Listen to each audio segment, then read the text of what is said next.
the concept for A Daughter of Verona came about when I was talking to my daughter Arwen about books, and I said, what I really like is that idea where it goes over familiar territory, like all the spin-offs of Pride and Prejudice. And she said, a daughter, she said, a daughter of Romeo and Juliet. And I said, as everybody does, Romeo and Juliet are dead. And then, of course, I realized Romeo and Juliet are fictional characters. They actually never lived.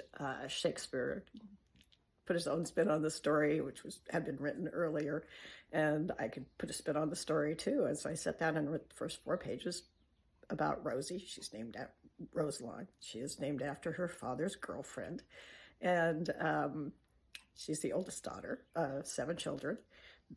Romeo and Juliet are still wildly in love, and she's an extremely practical young woman who doesn't do poetry. I try to think of how a modern teenager would feel about being the daughter of Romeo and Juliet, and that's what came out. And then I put the first 4 pages away because I thought, who'd be interested in a story like this? And as it turned out, John Scolamelio and Kensington Books were very interested and are very enthused about it. I'm thrilled about that. The first thing I did when I started to write the book was I said, when exactly was Romeo and Juliet set?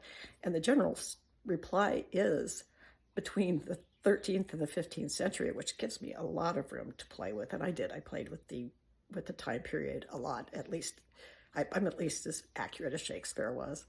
And but I did concentrate very hard on making sure that the food was correct. Because this is before 1492, there's no corn, there's no beans, there's no tomatoes, there's no potatoes. So it's all the things that we think of as Italian cooking, like gnocchi and marinara and polenta. That's just not there. And so, because I'm a foodie, I kind of paid attention to that.